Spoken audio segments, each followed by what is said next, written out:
I'd like to welcome all the listeners to What's Up TV Sports. This is your host, King G. Chala, and I'm back at you once again. It's been some time since I've been on the channel, as a lot of you may know. I only put up content when it's absolutely fire and necessary to talk about. The last time I was on my channel, it was concerning Terrence Bud Crawford and the fight, the boxing match between Bud and the Truth Errol Spence Jr.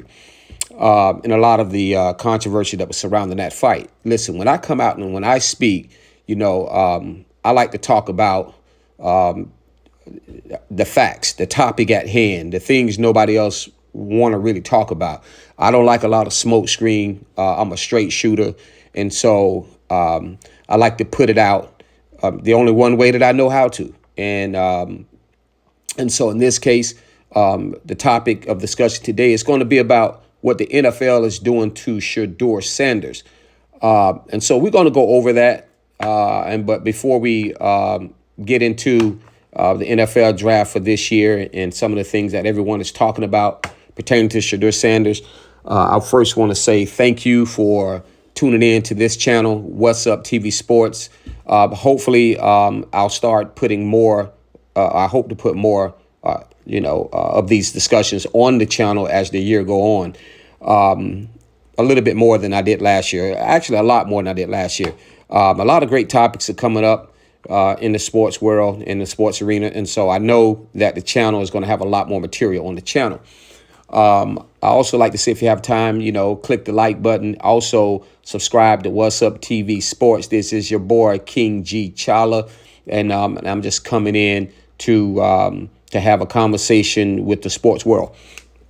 Without further ado, I want to first start out by saying I've been watching a lot of content on the different YouTube channels. And, it's mind blowing to hear everyone talk about this subject pertaining to the NFL draft and Shedeur Sanders not being drafted in the first round, which many people find to be disturbing. And so you have a lot of the NFL players, some of the present players and current previous players. A lot of them have podcasts and they're talking about this thing. But, when I listen to each of these podcasts from a lot of the NFL players, some that are retired, some that are currently even playing, and some just recently finished playing the sport. None of them are talking about the blatant truth that you can easily see in this entire thing. And this is what draws me out. This is what pulls me out to talk and share and pull back the smoke screen, because we all are people. All of us are people, and you can only tell, people so many things before we all see the truth and say, you know what, there's something bigger going on. So let's talk about that. First thing I'm going to talk about is that we're going to get really deep into this, but I'm going to use an analogy that I think we all can kind of soften my deliverance a little bit in this case, excuse me, where we can kind of like use a metaphor and some comparisons to what is going on to Shedeur. Because I think in this comparison that I'm going to use, that it's going to make a lot of sense to a lot of people. And then you can go back and you can listen to this again, or you could even, pull up the comparison that I'm going to use and just follow along in the comparison and what I'm going to compare this to. And you could begin to see what's really going on here. It's going to speak for itself. So let's get started here. First thing I like to say that Shedeur not being drafted in the first, second, or third round is ridiculous. But at the same time, when you understand what's going on, then it's not so unbelievable. And we're going to talk about that. First, I want to start out with, we have to first understand the platform of the NFL, and we see it all the time. We sort of ignore it because we're entertained by the sport. We're entertained by the athletes and what have you. And we're fans of different teams, and we want to support home, home team. We want to support our team. And so we become blind to some aspect of what's really going on and what's playing out now clearly in our face, when it's no longer about the team. It shouldn't be no longer about your team, and it should no longer be about the game of football with what we're seeing going on here, because clearly this is not about football. What's going on and what's happening to Shedeur is not about football. So let's put aside this whole thing first for a moment about protecting your team, right? Right now, what we want to do is focus on just seeing this for what it really is, right? And then once it's all done, then we want to see how if you still feel the same about this situation or not. So what I want to do here really quick is I'm trying to get back to the actual recording here because I had a little glitch. So bear with me one moment and let's see what has happened here with the glitch on the phone. Apparently these iPhones, as you know, sometimes if they get overheated or what have you, and then we'll tend to have a little glitch, or sometimes your face is too close, because I'm just doing a recording. I'm not showing my face on this one. And so, yeah, we have to bear with it. So let's move forward. What I'm saying here is that the platform for the NFL platform, and like I said, a lot of us, we don't want to see it. It's like a smoke screen because we're so engulfed into the sport. But I like to title this, if I'm going to give this discussion a title, I like to call it NFL, Nuff Effing Lies. Nuff Effing Lies. Right? So that's what we're going to title this. NFL, Nuff Effing Lies. Because this whole thing about the NFL and the NFL draft is trumped up to be just a bunch of lies about why this is really happening and what is really going on. So I'm going to share this with you, and hopefully this can sort of help a lot of people understand what is really taking place here to Shedeur. Shedeur Sanders was and still is the number one QB in this year's NFL draft, right? I say it and I validate it. I believe it. And I believe a lot of other people do too. It's easily to say that because there's different factors you have to look at, and why I can say that and why I believe it is because when you compare Shedeur Sanders to a lot of the other football players, quarterbacks, just use this year's draft for example. Shedeur didn't have the offensive line that a lot of these other QBs had. And I know you think it's nitpicking, but no, we're going to remove the NFL out of the way, right? We're going to remove that out of the way. We're going to remove all of the, being a team player, like protecting your team. Remove that out of the way, and let's just focus on Shedeur. Let's truly focus on being in Shedeur's shoes, right? Let's be honest, right? Let's take ownership, right? So I'm looking for real ones right now. If you listen to this, I'm not looking for people that are protecting their team. Because right now we're looking at a young man. We're talking about possibly protecting the young man's legacy, right? So let's look at this, right? Shedeur Sanders, right? His team, his offensive line, all right? We can all say he wasn't as strong his first year on D1 level or his second year on D1 level. But nonetheless, right, he was able to pull off, astronomical numbers, you know what I mean? Especially in his last year of playing as a QB with the team that he had. Now, I don't want to talk about this too much, but what I'm going to say is just keep in your mind, put all the other quarterbacks, QBs that you can think of in this year's draft. Take Shedeur Sanders out of his shoes and put them in his shoes. See, we can make this simple, right? This takes being real, though. Take every player, quarterback in this year's draft and put them in Shedeur Sanders' shoes. Take Cam Ward, put him in Shedeur Sanders' shoes at Colorado with the team that he had, right? You take the Ole Miss quarterback, right? You take him, you put him in Shedeur's shoes at Colorado, right? You take all these other quarterbacks, the smoosh dude, swoosh dude, I forget what team he played for. I can't even think of what team he even played for. But, you take him and you put him in the shoes of Shedeur Sanders at Colorado.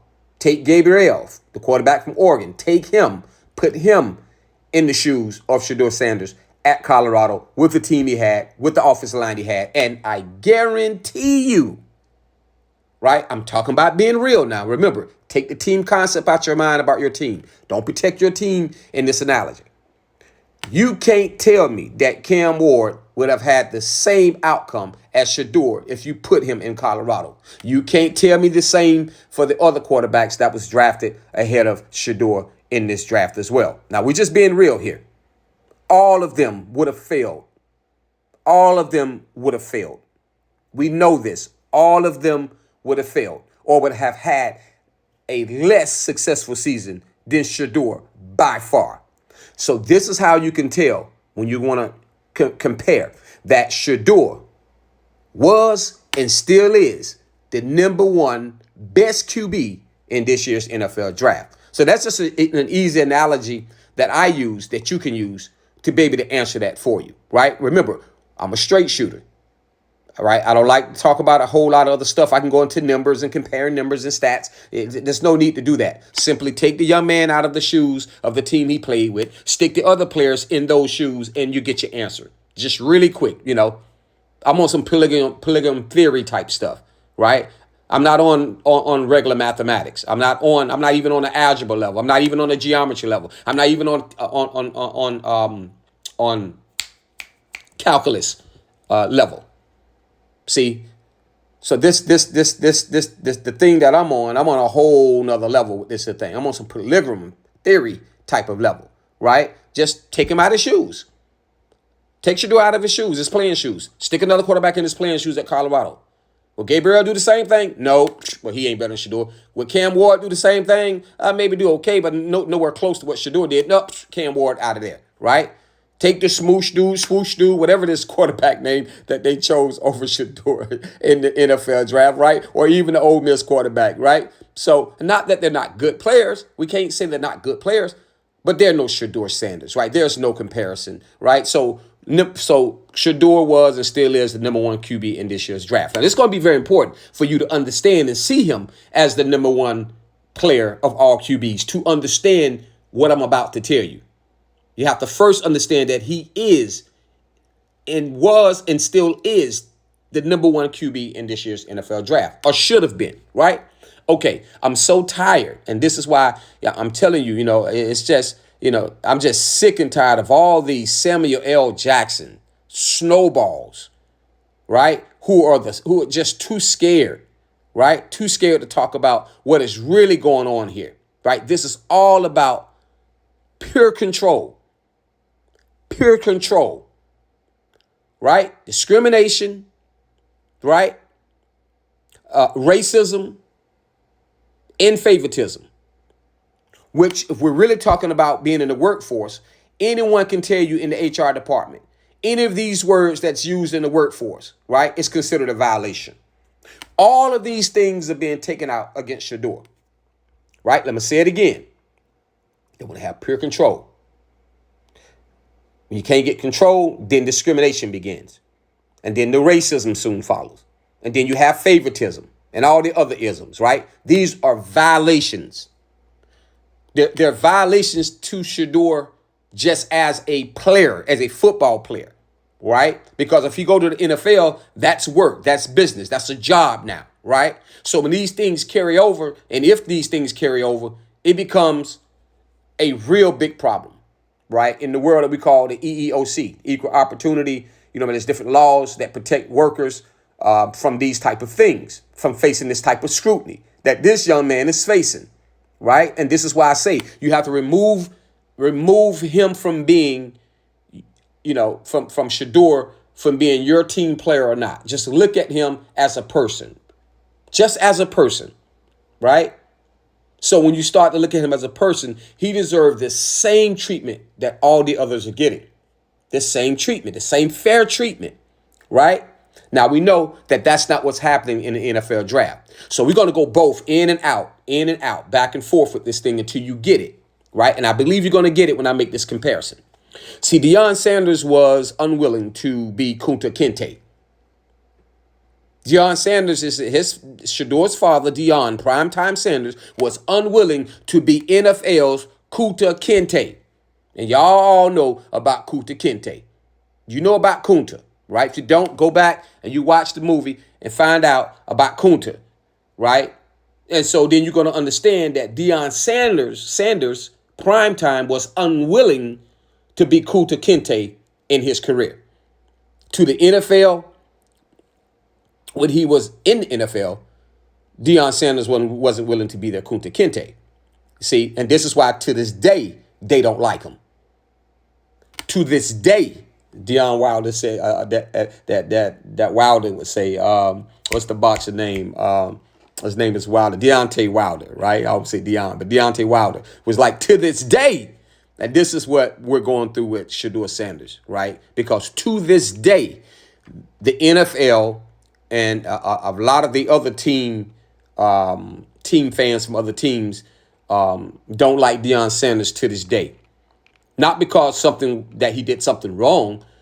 It was because he was that great of a player.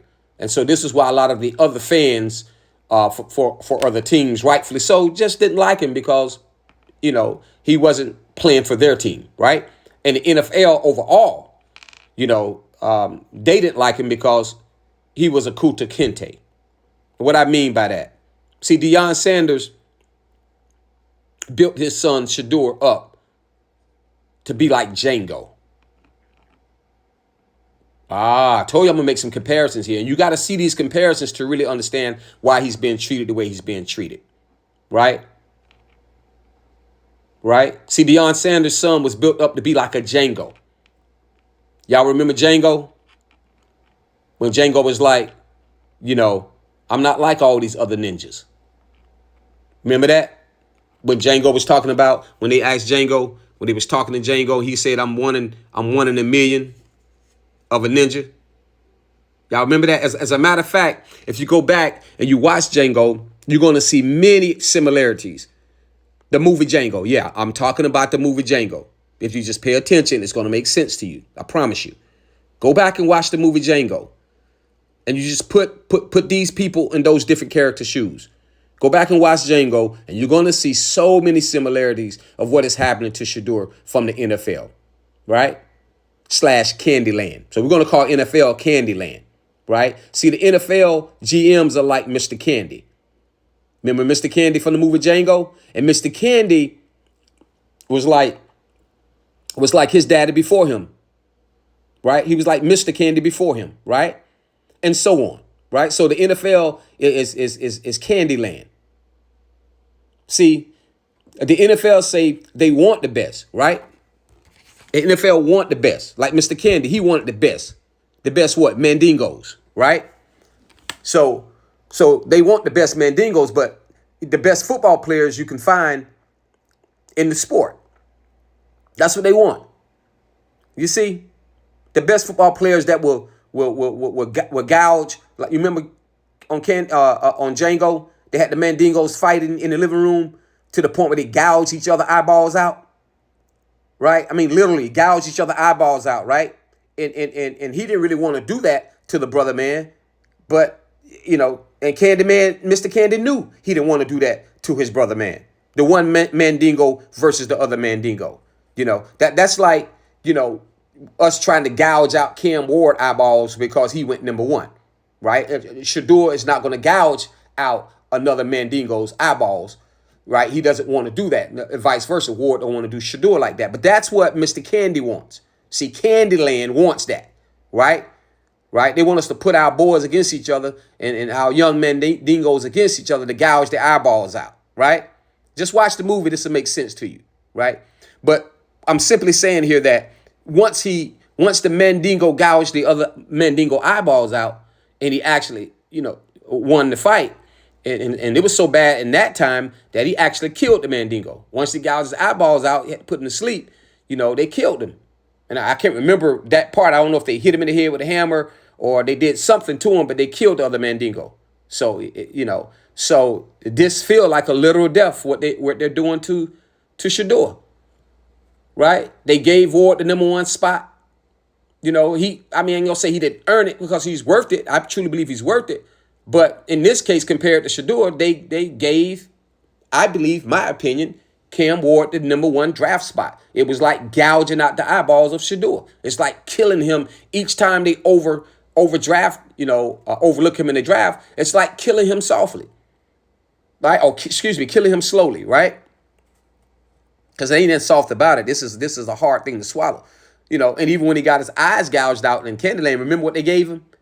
They gave him what? They gave him, he get a lady from the parlor, like go get him a little cooch. Y'all know what cooch means. So he can get him a little cooch, right? They gave him a bottle of liquor, get him some liquor, get him a plate of food, right? I can't even remember if they gave him a few pennies or not in Django. the point I'm trying to make here is that, that if you watch the movie Django, Mr. Candy or the NFL owners don't just want any Mandingo. They want a Mandingo they can control, right? They want a Mandingo that they can control. You see, that's what this is all about. This whole thing is going to be talking about control. This whole thing we're talking about is going to be talking about control, right? That's what this is going to be talking about. Control, control, control. See, now we can let the cat out the bag now.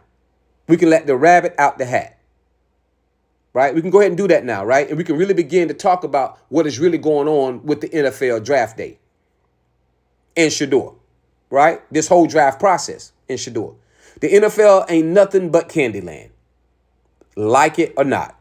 And whether you want to believe it or not, whether you like it or not, everybody's playing a role. Everybody's playing a role. The GMs is playing a role. The coaches of the NFL teams are playing a role. The other players on the team is playing a role. Former players, NFL players are playing a role, all on these different podcasts, not wanting to talk about the truth, and they know what's really going on. They know why this is really happening. You see all of them saying, I don't know why this is really happening. I can't figure this out. Oh, wow, this is a surprise. They know exactly what is going on. And I'm going to share it with you for those who don't know. And when I share this with you, a lot of them, if they're listening to this, they're going to say, man, he's right. He let the cat out the bag. He let the rabbit out of the hat, right? That's what I'm finna do right now. I'm finna let the rabbit out the hat. The previous NFL players on all these podcasts talking around like what they know is really going on. They're talking around it. The coaches talking around it. They're talking circles around it, right? These sports commentators, man, they all talking around it, right? They all know what's going on. They all playing a role on Candyland. Look at Django, and you're going to be able to put all of these different peoples in these different roles, right? You see, just look at Shedeur like he's Django. You get it?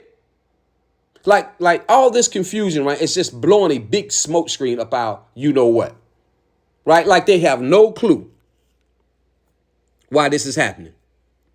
They know what's going on Candyland. Everybody know what's going on Candyland, right? Or the NFL. Treating this young Mandingo the way that they have in this NFL draft this year. They know what they're doing to this young Mandingo. This is a plan. This is a NFL club, all owners and GMs come together plan to sabotage this young Mandingo. And it's been done deliberately. These are former Mandingos. They know the rules on these podcasts. These other NFL players that's talking about this, but really not talking about it. Oh, no, they're not really. They know not to say this. They know not to touch it. But see, they probably can't touch it because a lot of them are still getting retirement checks from the NFL. A lot of them still getting a retirement check from Candyland. You see? So they'll talk all around it without saying it. Well, guess what? That's what's so good about What's Up TV Sports. Your boy King G. Charlie gonna talk about it. I'm gonna tell you what it is. See, I ain't got nothing to lose. I can tell you what they can't tell you. I can tell you what Dion probably know prime time, but he won't say it. But he knows it. They all know it. These are former Mandingos.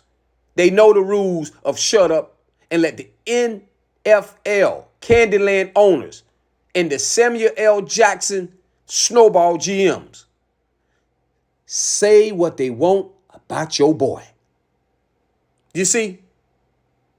That's how they treat him. Shut up, boy. See? So you get the cooch, right? You're going to get some cooch, boy. Shut up, boy. You ever heard, you ever had somebody that's racist call you a boy? You know that feeling when they tell you, shut up, boy? Right? I think we had Warren Sapp went through that also when he was arrested down in, I think, Okeechobee. You know, when he went through that whole situation that he's suing him about right now. You know when you faced with racism, you're going to always hear that word, Shut up, boy. And if you don't hear that shut up, boy, you're going to feel like they're calling you a boy. You're going to feel like they're saying it to you without saying it. Oh, they have ways to do that. They're doing that to Shedeur right now. They're telling him to shut up, boy. Isaac said, shut up, boy. Right? If you shut up, boy, you can get you a little cooch.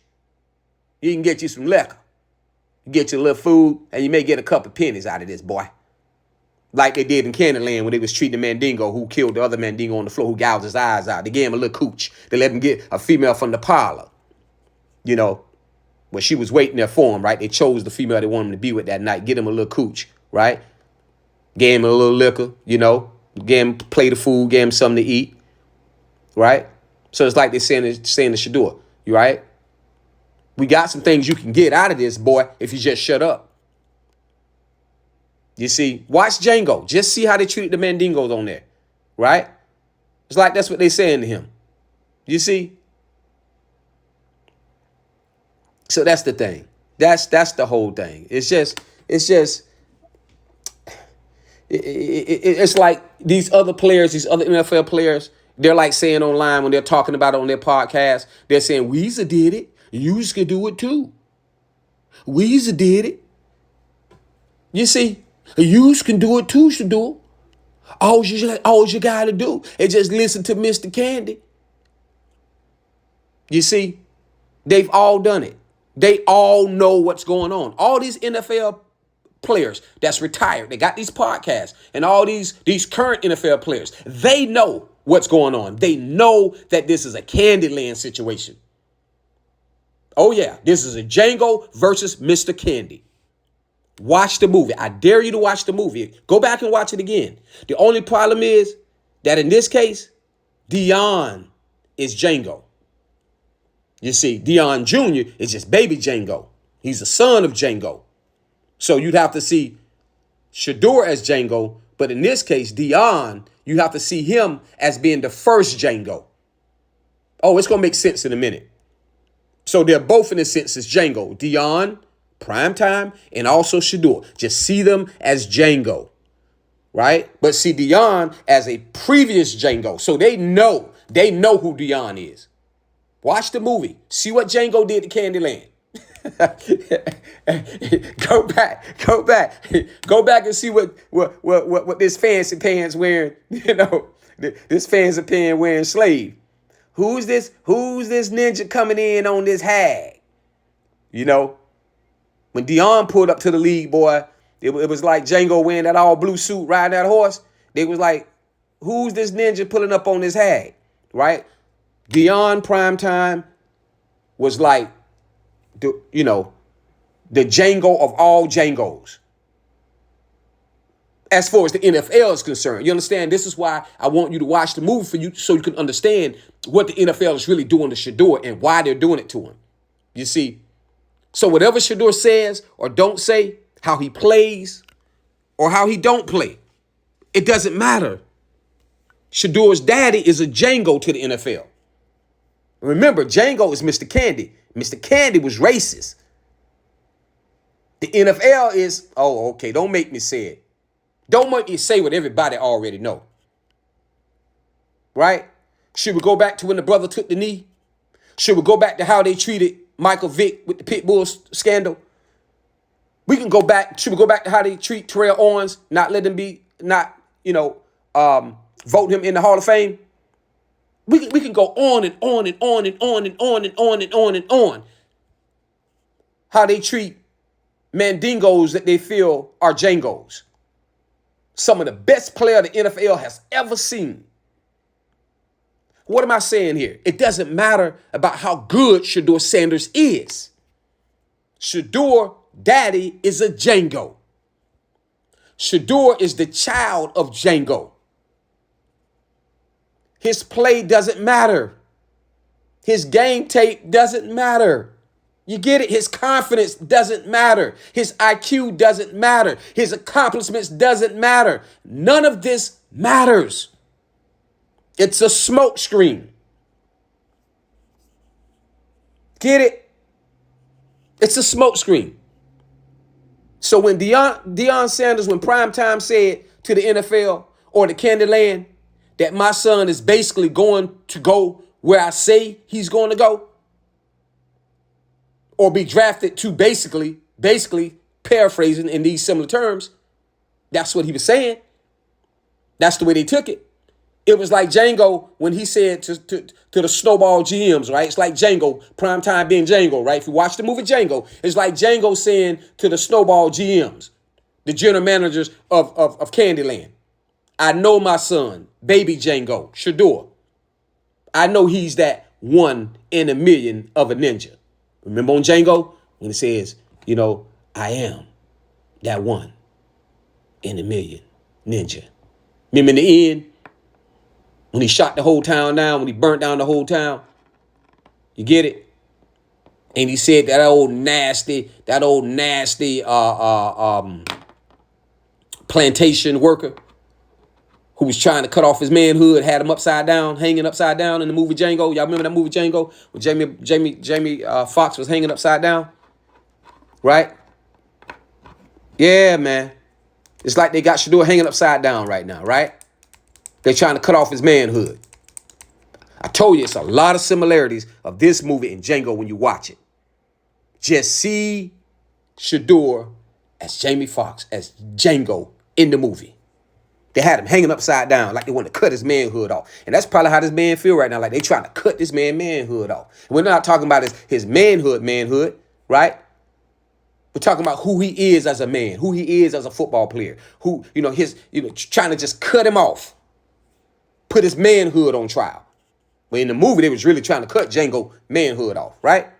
But these are similarities that I'm using from the movie Django. So those who don't understand what's going on, if you watch the movie Django, you'll clearly understand what they're doing to Shedeur and why they're doing it to Shedeur. All of it makes sense. Then you begin to understand just how big of a Candyland the NFL is. Remember when Django said, I am that ninja? Right? That's like what Shedeur is saying to them, like, I am that ninja. I am that good player. I am that QB for your team. I am that one that can get it done for your team. But when he says it to them, they don't take it that way. They translate it in another way. He's saying it in a positive sense. He's saying that I could bring this to the table. I can help take your franchise and your team to the next level. Because I know that I'm that type of QB. But it's like when they hear it like Django is saying when he said, I am. Y'all know what ninja mean. So it's like when he says it, he's saying it as though like, okay, I am that 1 in a million ninja. But they take it another way. They take it as Django is saying it, right? That's how they taking it. So at the end of the day, it's a sad thing of what they're trying to do to him, right? This is when Mr. Candy or the Snowball GMs in the league, like they're acting like Samuel L. Jackson. You see, Samuel L. Jackson was a snowball on Django. See, these GMs, they're snowballs for the owners in the league. See, Samuel L. Jackson was in the movie too, right? Remember Samuel L. Jackson? He found out why Django really came to Candyland, right? He had a hunch. Something ain't right, He was talking to Django's wife, who was a woman slave on the plantation, and Django was coming to get his wife. But we all know when you watch the movie, I think her name was Beth Hunda, Bell Hunda. I can't remember her name, man. But you got to watch the movie, right? But Samuel L. Jackson was a snowball. He worked for Mr. Candy, like a lot of these GMs work for Mr. Candy on the movie, but Samuel Jackson, his name was, I think they called him Snowball, right? So Snowball, he knew why Django was really coming to Candyland. And when he found out, right, why Django was really coming to Candyland, you know what I mean? He just kept snooping around, right? Like he was kind of like trying to figure out what was going on, right? Watch the movie. You guys remember what Snowball did in the movie. Samuel Jackson, he's like one of these crooked or one of these nasty GMs for the owners for the NFL, right? They know why Shedeur wants to go to a certain team. See, they know why. They know why. They done found out why Django really came to Candyland. Why he was really trying to come to the NFL or to the NFL draft. Remember, Snowball in the movie Django knew that Django came to Candyland to steal the girl, right? the female slave that Django was married to, right? They weren't supposed to know that. That was the secret. But he was hiding who he really was underneath the Mandingo character, the Mandingo fighter, right? Right? He tried to fool Mr. Candy, right? So it's like they was trying to fool the NFL to get into the draft, to go to the team that they wanted to go in, right? It's supposed to be a secret, right? But see, the rap was up, or snowball the GMs when they got wind of the true plan of the Mandingo, or Shedeur in this case, right? Shedeur Sanders was to be drafted to the team he really wanted to go to, right? And that was the LA Raiders, right? That was his wife. Excuse me. That was his wife, right? That was his true desire, right? Or it could have been Pittsburgh, New York Giants, right? Or a couple other teams that he wouldn't mind being married to, right? He wouldn't mind being his wife. But surely it was not the Cleveland Browns, right? We don't know that now. It wasn't never said what team, but it was clear to the NFL when the rap was up, when they realized exactly why, Django was coming to Candyland or coming to the NFL, it was to come to the team that he wanted to go to, or this team he wouldn't go to, right? So when that came out the bag, when they figured that out, then the NFL, Mr. Candy, the GM, snapped. They snapped. Remember when you watched the movie Django, when Mr. Candy snapped, when he found out why they really came to Candyland? Go back and watch the movie. I mean, he snapped out. That's what they're doing now in the NFL draft. They snapped out. Mr. Candy done went crazy.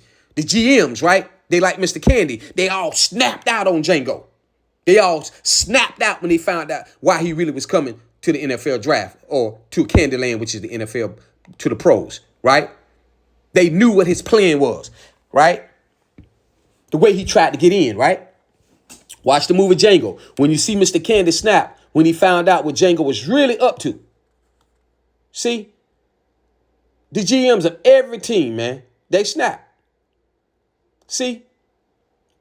So it's like they snowballs. So they told the owners, hey, owner, should do this, should do this, should do that. See, these GMs are like Samuel Jackson. They snowballs. Once they alerted the owners to, hey, you know what? He said he ain't coming to this team. He's going to go to the team he want to go to. Ain't no need us even trying to choose him. So what they do? All these owners, right? Right? These are owners, right? It's like when they all get together and they start talking about this thing, like, man, we got a problem. You see? Because the real Django in their minds had another agenda. Like Django got another agenda. Shedeur got another agenda, right? He got another agenda up his sleeve, right? We didn't heard what it is, right? And his agenda is not NFL. It's not Candyland. It's not the Candyland agenda. It's the NFL, but it's not the Candyland agenda, which is there. You see, when they're looking at it, is in their heads, right? Okay, this is how they're thinking. These are my ninjas. I do whatever I want to do, whatever I please with my ninjas.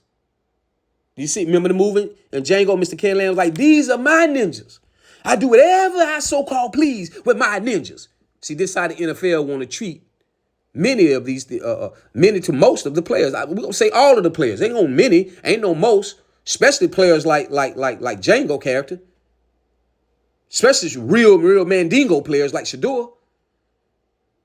See, in the movie Django, right, when you watch it, all of this is in the movie.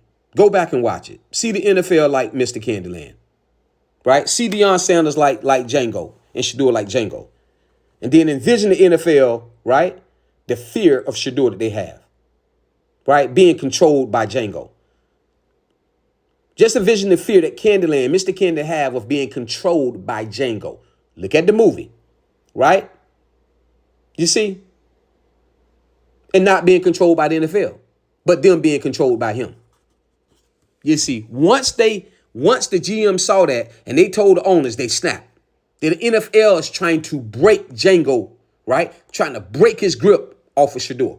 Because remember, the first Django is Dion. And they know how great a Django in their minds he was. Right? He was that one in a million of a ninja that could have did what he did in his time. They're trying to break that grip off of Shedeur. That's their hope. They're trying to break it off of Shedeur. And Shedeur Sanders, his other son. Not the whole Colorado team. Just them two. Just them two. right? Because we know that Travis Hunter went to Colorado. So as an exception, we're not going to say all the Colorado players, right? Because them two are his seeds. They're his bloodline, the bloodline of Django himself, prime Django himself, right? That's how they view it, just in similarity. They being the NFL, Candyland, Mr. Candy. Although we all can agree, based on the history, that we can at least believe, right? Or assume that Deion, primetime, that his influence is much lesser now over Shiloh than it is his influence over Shedeur. I mean, that's our belief, right? When we see it play out, right? It seems as though he have way much more influence, right, over Shedeur and where Shedeur would go and wouldn't go, right? That's our belief now. Could be wrong, but that's our belief. And that's their belief too, right? So they're being the NFL, Mr. Candy, right? Now to Shedeur's credit, based on some of the well-off media content, some of Bucky content, right? Right? We can clearly hear at times Shedeur often challenging his daddy, some of his daddy views, right? Not all of them, but some of his daddy views, right? Right? You can see it, right? Shedeur, that is, Shedeur. We got to give Shedeur's credit, right? That Shedeur, we have seen where he challenged some of his daddy views and some of his daddy thinking compared to his own opinions, right? And his own personal beliefs, right? We've seen that at times, right? Right? He's a man. He's growing into being an independent man, independent player, growing into his own views and own opinions and what have you. I believe we respect many of the views of his father, but we can't say that he don't have his own opinions and his own beliefs also, because we've seen, like I said, on a lot of well-off media content that he does, right? That Shedeur in many ways have his own mind, right? So now we're at the end of the movie, right? But before we get to the end, we have to first think back. Go back to who decided to help Django. Remember who decided to help Django get into Candyland? Remember so many other people played different roles in this whole thing, right? In this whole thing with Shedeur Sanders, right? Just like in Django. Remember the German bounty hunter in the movie, right? And the one that played the dentist, the fake dentist, he was a bounty hunter, and he wanted to go to Candyland because he wanted to kill them other, he wanted to get them, kill the other two criminals that was at Candyland, right? So he was willing to help Django get into Candyland.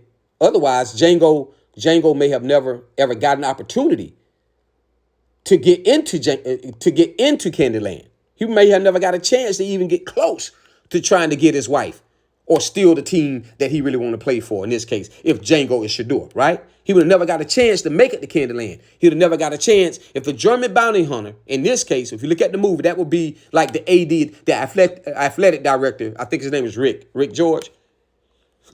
I think that's the AD name for Colorado, right? I could have it wrong, but the athletic director for Colorado who let Primetime / Django get one step closer to Candyland, right? Remember, the athletic director Rick at Colorado had a plan. He had a plan too, just like the bounty hunter who was helping Django in the movie get to Candyland. Rich George helped Prime get Shedeur one step closer to Candyland. But the AD Rick had something in it himself, right? He wanted to kill the last two terrible picks of coaches, right, who couldn't save the football program at Colorado, which was a disgrace, right? So the athletic director had something in it. He wanted to get out of it too, but he was willing to let Django in to Candyland to be able to get what he wanted to get, which was get his son to the level that he would be chosen, number one, and would be able to be selected and chosen by the team that would take him or have the choice of choosing what team he wanted to go to.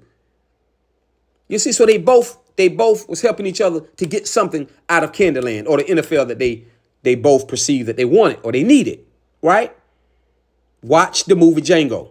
See the German bounty hunter as the athletic director of Colorado who was helping Django, right? Remember, the athletic director came under a lot of fire for helping Django, remember? But his own head was on the chopping block with his own job, right? He made, at least that's what they were saying now, allegedly, right? That his own job could have been on the chopping blocks, right? Because they had some terrible seasons at Colorado before, the athletic director opened up the floodgates for Shedeur Sanders to come and bring the players there to play. Now, Y'all remember when this happened, right? Y'all remember when this happened, right? You got to think. Remember the athletic director, Rick George, the German, he would be like the German bounty hunter in the movie Django. Remember he gave the key to Django to get into Candyland? Well, it was like he was giving the key to Deion Sanders to come to the D1 level to play football. Remember all the scrutiny this caused? Right? Ultimately, I mean, this will help his own agenda, Prime's own agenda as well. Remember, they both had agendas. Prime had agenda and the athletic director had agenda, right? Right? Could this have been why the NCAA got so mad? Because the athletic director opened up the gate for Prime. I mean, if that wouldn't happen, we probably wouldn't. Who's to say we may not be having this discussion right now, right? Not to say that Shedeur wouldn't have done a great job at Jackson State, but we already know how they treat HBCUs when getting drafted to the pros. So when the AD gave Deion Sanders that key to the D1 level, right, to come into the D1 football level, I mean, ultimately, this is really why we're having this discussion today about how they're picking over Shedeur, right? You see, so many college football coaches and snowballs, man, who was like Mr. Candy himself, like in the Mandingo business of finding new college level Mandingo players. They got mad. Remember the NCAA level? All the other college football coaches, they were like snowballs too, right? Just look at it on the college level, right? The athletic director got Django one step closer, and all the other snowballs got mad. All the other coaches got mad. Remember, they was all at Deion? See, because they could see this coming. This day was already seen a couple years ago. We're here now. Everybody's understanding it now. But go back to how the NCAA was treating Deion, how the director was treating Deion and treating Colorado. Y'all remember that? Well, this is why. I'm going to tell you why. It's going to make sense to you, right?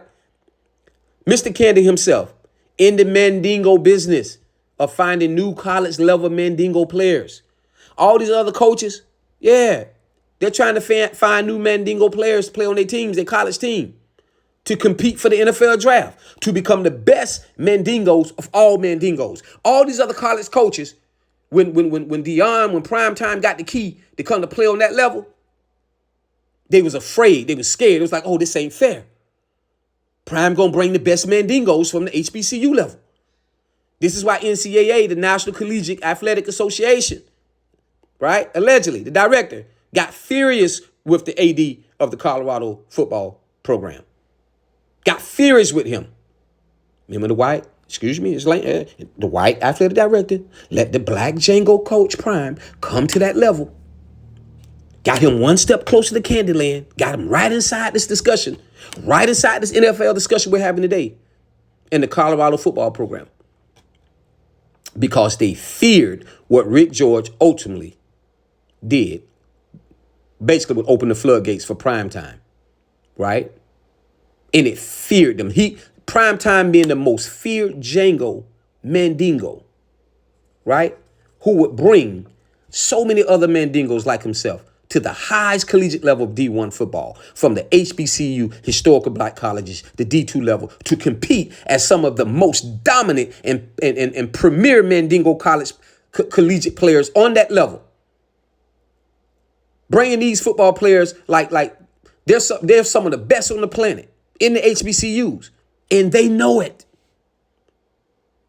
which would ultimately shake up an already privileged white NFL draft opportunities for them, which is becoming more and more minimized, right? Of white athletes, you got to think, right? They're competing against these Mandingos, these elite Mandingos, the PWIs, primarily white institutions. When you start letting these Mandingos come from these HBCUs, these are some of the best Mandingos. You got to think they're competing. These are Mandingos. This is why the coaches on the college level, they got upset. But really, they was afraid. It was fear. Yes, fear. Even the NCAA, the director of NCAA understood what this meant. This was fear. This going to mess up the program because these Mandingos who can compete with them, they're going to take our boys' jobs. They're going to take our children's jobs. What children? I told you, that this is a lot of racism involved with this. All these other white players, they're good, but they got to compete with these elite mandingos. Many of them trapped on the HBC level. But if you open up the floodgate for them, now I'm afraid for my child to have his scholarship, my child to get his NFL draft chance to go to the NFL to play for Candyland. We're talking about from a primarily white perspective, from the PWIs, primary white institutions. And this is why NCAA, they were so mad at the AD at Colorado. And they were so mad at Prime Time. They tried to sabotage his ascent to that level in the NFL, to the NFL Candyland, as it already is. See, they was trying to stop this before it happened. They was trying to stop this before it happened. NCAA was trying to stop this before it happened, but it was too late. See, bottom line, the NFL or Candyland, they fear the ideal of more Django's, right? They fear the ideal of more Django-like mandingos, right? These kind of athletes with the same or similar athletic dominance, right, of Prime Time or Deion Sanders will cause the NFL Candyland stock market, right? You get it? To be minimized. Well, why is that? What stock market are you talking about? See, the stock market they want to promote, it's not all these dominant elite mandingos coming up from the HBCU level.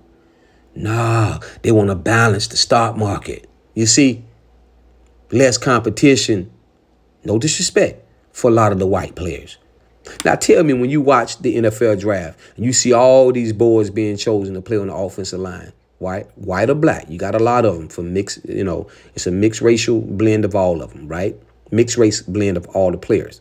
But there's a lot of black players, a lot of black, more dominant, elite, mandingo football players that wasn't drafted, that should have been drafted, ahead of a lot of these other boys. But if they did that, then we have a problem. You see, I'm trying to throw it to you so you can see what's really going on here. Okay, let's move on, right? So we're talking about these players, right? So the stock market will fall and nearly become obsolete for the primarily white players from the primary white institutions, right? They can't allow that. They can't allow that. You got to understand what the NFL really is. You got to understand where the NFL really comes from and what the foundation of this plantation really means and the image of this plantation really means. I dare you say that, G-Chala. I dare you say that, G-Chala, right? G-Chala gonna say it. Could this possibly bankrupt the NFL of having to pay millions of dollars to primarily an all-black, full of dominant first-round NFL draft picks or the best mandingo college players year after year coming up from the HBCU levels, entering D1 like the floodgate that's been open? And this is what they fear. This is what they fear. I know a lot of y'all remember this last year, the year before last, when Deion first came to the level of D1. Why was the NCAA so afraid? I was going to talk about it then, but I held out. I knew what it was about. Others like Shedeur Sanders coming up from an HBCU level. See, this thing that's going on and playing out in the draft right now is still them getting some get back. They're still trying to make their point, right? Yeah, this have a little bit of HBCU injected into this. The whole fear of HBCU players coming up to the D1 level, right? And taking these positions and then going to the draft and taking over the draft. You don't think that have something to do with this? Yes.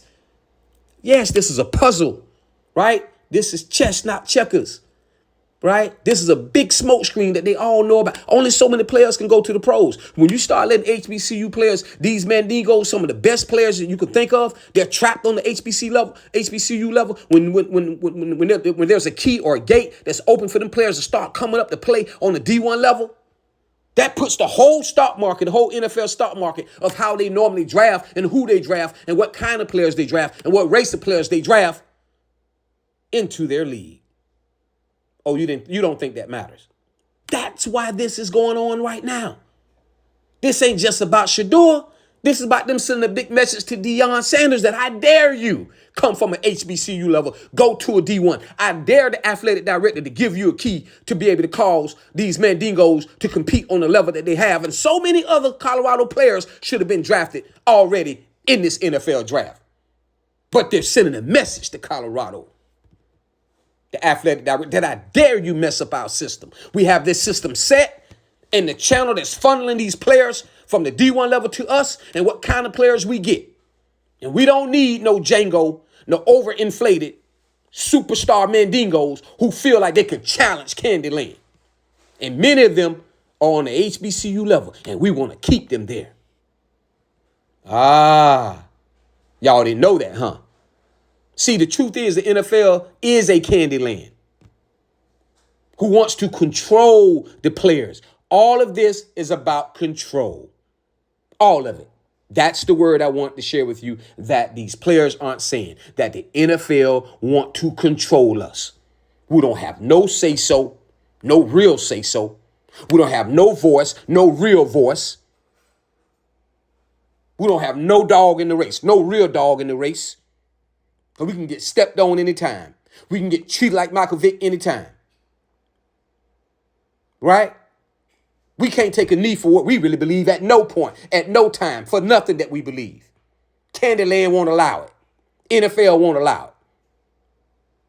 See? The real problem. What are we talking about here? What's the real problem? See, the real problem is what they're looking for is the problem itself. That sounds crazy, right? That's the real problem. The problem with what they're looking for is the problem itself. They're looking for greatness, right? The NFL is looking for greatness or the greatest of players. So that becomes a problem itself. But that's what they're looking for. Well, what do you mean, G-Chala? What I mean is they want greatness and they want the greatest of all players. But get this. When we all can see that Shedeur Sanders has the greatness and the greatest written all over him. Yes, he's greater than Cam Ward, in my opinion. In this year's draft, yes. And easily as great as the others that was drafted ahead of him. But what am I saying about being the greatest or the greatest? Then why is that a problem? Why is that a problem? I'm going to tell you in a moment why that's a problem. How is that something that they want, but at the same time, that's their greatest problem? I'm going to tell you why. You see, Shedeur is the most dominant D1 level collegiate football player as a quarterback, right? Coming out in the draft this year. You see? Have the arrogance, right? They want you to be great. They want you to be the greatest. They want you to have the arrogance. They want you to have the confidence to go along with it. So they say. Well, how do they want him to be great, but then being the great is a problem? How they want him to have a certain amount of arrogance, which means confidence in himself? You want your quarterback to have that, but then that's a problem. How can it be two things at one time? I'm going to show you how. In their mind, in Mr. Candy's mind. I'm coming to do the same at the NFL level, at Candyland. This is like what Shedeur is telling them. I'm bringing my greatness. I'm bringing my arrogance. I'm bringing my confidence. I'm bringing my Djangoism. Is that a word? I'm bringing my Djangoism. I'm bringing all that to the NFL Candyland level. And Mr. Candy goes, I don't think so. Well, I thought you wanted greatness. Well, I don't think so. Not that greatness. Well, I thought you wanted this kind of arrogance, right? And confidence as a quarterback, as a player. But not that kind of arrogance. Not that kind of confidence. You see the difference? See, it's the way that he's doing it. They want him to do it their way. They want him to have it, but the way he's doing it, they want him to do it their way, not his way. You get it? With the wife, with the team that they choose, not the team that he wants. You get it? You see what I'm saying? Put the Mr. Candies of the NFL on a high fear alert. Because he said, I'm coming to the NFL. I'm coming to Candyland. But I'm coming with all my greatness, all my arrogance, all my confidence. I'm coming to the NFL. I'm coming to Candyland my way. And that put the greatest fear in them. Like, oh, you ain't coming to Candyland that way. We want your greatness, but we want to control your greatness. We want your arrogance, but we want to control your arrogance. We want your confidence, but we want to control your confidence. Matter of fact, we want to control you. Candyland. You see, which has nothing to do with Shedeur being a player or his off the field or on the field ability in his personality. All of this is wasted talk, and people keep talking around it when we know what it is. Just a year before him, based on the college offense he had to play with, right? The length of time that he had to play with Colorado on a D1 level, right? Right, which was much less than all these other football players, even the ones last year that was drafted, right? Even his age was younger, right? We can admit even his age was younger for his mindset to even compute the game on that level, right? Compared to all of the other college QBs, right? Give him a fair overall comparison to be the greatest QB of all QBs, at least, right, in these last 2 years of quarterbacking.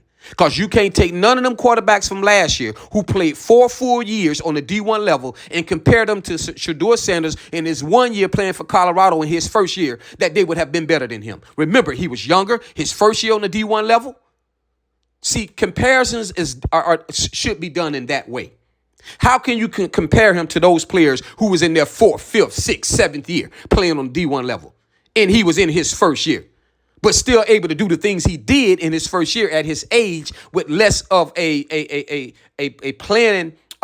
playing time on that level of play? He will be considered the greatest out of all of those players. He would be considered the greatest out of all of those QBs last year and this year. Oh, man, listen here. See, y'all playing checkers. If you was to put Shedeur at 4 years or 5 years on a D1 level of playing football at 25 years old and not at 21, 22, that boy will be lights out. Wouldn't be no quarterback in last year's draft or this year's draft that can compare to him. And you know it. We know it. They know it. He is the greatest quarterback of all of these quarterbacks last year and this year. I said it. That's going to be proven in 2-3 years to come. But we already know that. Those who believe what's real, we already know that. The pros know it. The NFL know it. Mr. Candy know it. All the snowball GMs know it. All the other coaches for all the other teams know it. Fans or not, they know that Shedeur Sanders is one of the best quarterbacks that they have ever seen playing college football. Without championships, they know it. Because it was his time on the D1 level. He didn't have 4 years to put it together. You get it? On the D1 level. He wasn't grown with a beard and a mustache and 4 kids by the time he graduated college, like a lot of these other quarterbacks. I'm just saying, man, these boys got massive amount of time to play on that level. This kid came in at 21. He shutting them down at 21 with a broken offense. A first team put together his first year on a D1 level. All new players playing together. And he done something historical that no other QB, I believe, would have been able to do. So if you ask me, is he the greatest of all these quarterbacks from last year and this year? My answer is yes. And I believe a lot of others would agree with me. So let's get off of that. So we don't have to even talk about when it comes down to the level of play when you're trying to compare this boy, that is he the greatest or not, right, of all these QBs in this year's draft. Hands down. Easy question. So why are they doing him the way that they're doing him? Why are they passing him up in late 3rd round going into the 4th round? I'm telling you what it is. It's fear. The NFL, Mr. Candy, they fear this boy. They fear, excuse my language, because I'm sounding like them now, right? I'm just talking like I'm talking to somebody right now in the hood, right? They fear Shedeur Sanders. And when they say boy, the content, when they use it, is different than when we use it. When we like, what's up, boy? What's up, boy? You know, we talk, right? But when they say boy, I say move now, boy. See, it's a different kind of boy when they use that term. We know what that term means when they use it that way, right? Okay, I don't have to go into that, right? But I give him a fair comparison out of all these quarterbacks to be the greatest in this last 2 years of these different quarterbacks. Now, that has to be proven on a pro level, but again, with what team? We started all over again. With what team? This boy always having to go build up a team that's in the dirt, in the mud, from the mud to the top. That's why I say he's the greatest. No other quarterback, for the most is faced with this. So let's stop talking about his greatness as a player or his greatness as a person, right? Because these two areas of greatness, Shedeur Sanders has over all the other quarterbacks, and we know it, right? In the last year draft or this year draft, right? On or off the field, right? The televised ratings prove it. There's so many ways we could talk about this. I don't want to get into this. See, where I'm from, where we from, where I like to say where I'm from. When we start saying where I'm from, that's when it gets real. Because where I'm from, we talk real. We don't talk smoke screen, right? We tell you stuff even if it hurts you. We're going to tell you the raw truth, right? The boy's just the best. He's better than all these other quarterbacks, right? Right? The ratings prove it. So enough of the smoke screen, right? The smoke screen campaign strategy that everybody's playing on him, right? Right? Or the NFL, all of their writers and their commentators and, all these people, writing this bad stuff up, all these social media pundits, man. It's just a smoke screen, right? We ain't got time for that. The bottom line is the NFL want to control Shedeur. That's the bottom line. Yes, the NFL, abbreviated for enough effing lies. So enough of these effing lies. We don't care to hear all this smoke screen stuff anymore. The bottom line is, the truth to it is, you guys, the NFL, Mr. Candy. I'm talking to Mr. Candy now. I'm talking to you, Mr. Candy. I'm talking to you, NFL. I'm talking to you. The truth is, Shedeur Sanders is the greatest player the NFL and other Colorado fans or not, has ever seen. He's the greatest player the NFL and the other Colorado players are. There's a lot of other Colorado players also that are some of the best players in this draft. Jimmy Horn, we got Cam, we can go on and on, man. Right? Big Benson on the line. We can go on and on, man. The way they doing these boys, man. My mind is kind of fleeting right now. It's one of these other players that we really like to, I forget his name. Oh, man, I can't call it. He's Green. Green is good, too. We can go on and on and on with all these other different players. How can we forget Weston? Right? The slot receiver that played along with Jimmy Horn, number 10, right? Come on now. Come on, we can't forget Weston, man. Come on. This team, these boys been supposed to be drafted. You see? It's some of the best players that we've seen in a long time, right? So out of all of this talk, out of all these different players that we're talking about, what are we really saying? You see? You see what I'm trying to say? So, prime time, right, who was undeniably the biggest Django in their mind and the best Mandingo of a player they ever witnessed, but was completely uncontrollable. You see? When it came down to the NFL agenda, the way they felt, right? The way Mr. Candy felt on Candyland, these owners, right? And these snowball GMs, right? And that is one thing and one thing only. In Candyland, we control you. You don't control Mr. Candy. You see? And this is what this is all about, right? This is what it's all about. They're talking to Dion. They're not talking to Shedeur. They're talking to Dion. They're saying, we know who he is. We know he is who he is, right? But our concern is, and our fear is, we can't control him, and you won't allow us to control him. See, NFL is a plantation, and primetime knows it. You see? And they're supremely racist. You see? Yeah. Candyland, NFL is Candyland. Watch the movie Django, right? It is a plantation. And a supremely racist one at that. I said it. So enough effing lies. That's what the NFL is. Enough effing lies. Now, they put themselves in that position this year when they did Shedeur the way they're doing him. Because they didn't have to do Shedeur the way that they're doing him to try and prove their point or because of their fear. Because it wasn't a point to be made, right? It was just their fear, right, of not being able to control Shedeur. So this is the whole NFL draft, what the whole NFL draft delay is all about concerning Shedeur Sanders, right? Understanding from Mr. Candy perspective that the NFL may let you in Candyland. But if and whenever we decide to, you a goes boy to whatever teams we said you go to. And you would play for whatever team we says you play for. You understand, boy? That this here Candyland is my Candyland. And I have to do whatever so I please to do with it. And if you get selected for one of these teams in Candyland, you gonna stay in your place, boy. See? That's the message they trying to send. And they're sending it that way. The problem I have is, why when we, as melanated brothers and sisters, when we see this kind of thing happen, right, that we sit back and we just allow it to happen to one of ours. You see? We allow it to happen to one of ours. And I say allow because it's like we don't try to come to his defense as a whole, as a people. You see? Because everybody getting something out of it. You got these snowball content creators getting something out of it. Right? Ain't nothing like one of your own talking sideways, talking crazy, talking out the side of his head, right? As we say in the hood, talking out the side of your head. We know snowballs when we see them.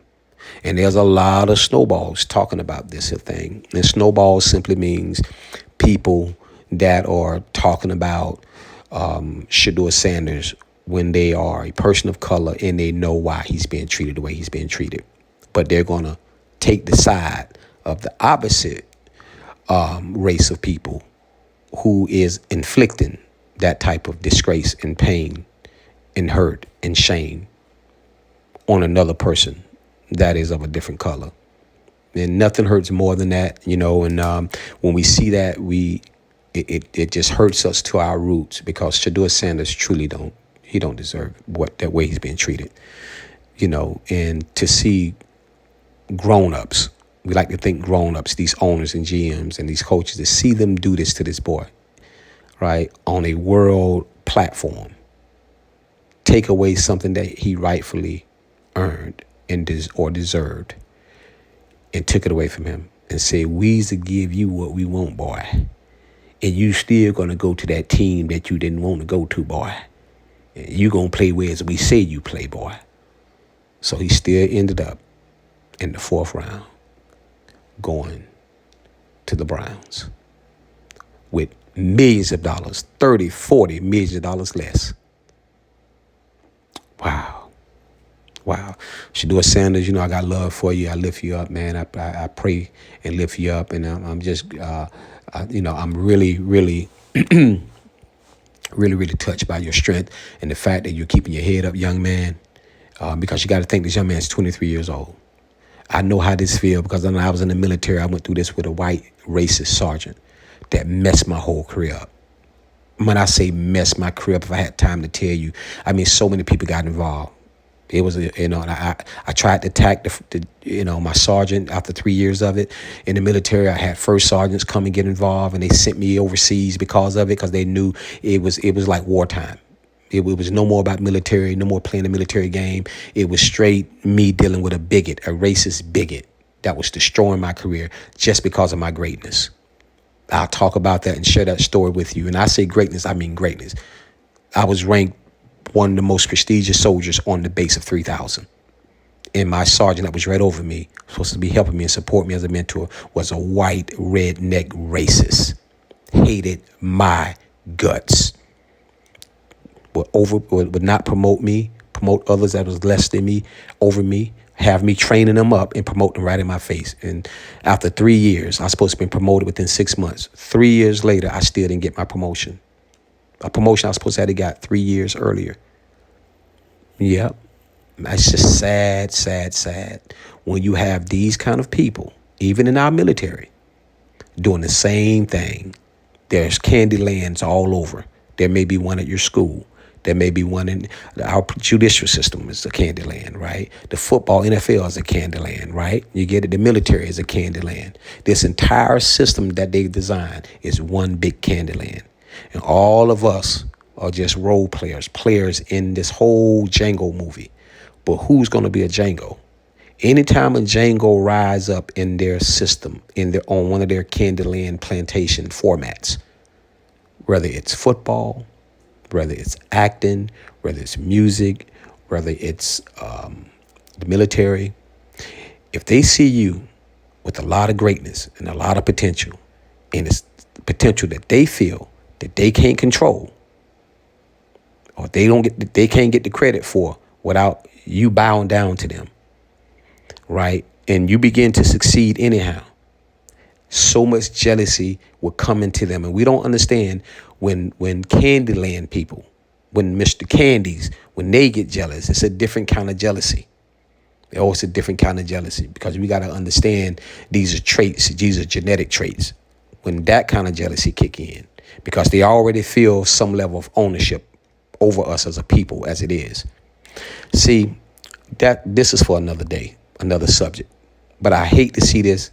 I have really disliked to see this play out against this young man, Shedeur, who is a wonderful person, We've watched him play out. Good kid, right? Great young man. Deion Sanders has done a great job. We can't blame Deion for wanting the best for his son. All he wanted was the best for his son. No different than Mr. Manning wanted for Eli Manning when Eli didn't go to the play for the team that he drafted him, and instead he went and played for the Giants. We all remember what happened. Eli went the way he wanted to go, right? I don't remember him being railroaded the way that Shedeur is being railroaded just because his daddy wanted the best for him. It's happened many times before and didn't cause this much ruckus. Problem is, everybody ain't no prime time to the NFL. NFL let the other slide concerning their children being NFL prospects in the draft and where they want to go, right? And I won't say slide because, some of them had some issues too. The NFL punished a lot of them too in different ways. But when I think about it, they didn't do that to the non-colored ones. I don't remember them being of non-colored that faced the kind of scrutiny that Shedeur is facing because of his greatness, wanting to take him where he believed he would want to go, right? And then even if that was said, it's too petty not to still draft him and let the process go forward. Because at the end of the day, you got to understand when you have the control anyhow. They know they have the control anyhow. So they didn't even have to do this. When you know you have the control anyhow, so then what was the point? When you know you have the control anyhow, it's your platform. Candyland is your platform. It's Mr. Candy's platform. So they didn't have to do this because they have the control anyhow. But the kind of control they want is beyond that. The kind of control they want is for you to completely submit and bow to the NFL agenda and not your own. Not even a little bit of your own is what they're saying because of their fear of who Shedeur Sanders' father is. And they don't want to deal with another Django because they know the last Django burned the whole town down, right? What I mean by that, he had a lot of success. He did what he said he was going to do, and his potential succeeded beyond what Mr. Candy had in store and had planned for him. And by way of that, they feel like Deion Sanders won over them. Mr. Candy feels that way. To this day, NFL feels like Deion Sanders was one that won over them. And this was their get back. This didn't humble Shedeur. This wasn't humbling, right? This wasn't a humble pie. I heard people saying Shedeur going to eat some of the humble pie. This ain't no humble pie. Nothing my drill sergeant, my first sergeant, my sergeant did to me that was over me in the military, none of that humbled me. Absolutely none of that humbled me at all, right? It made me furious. You have to tuck it away, go in and do what's expected of you to do,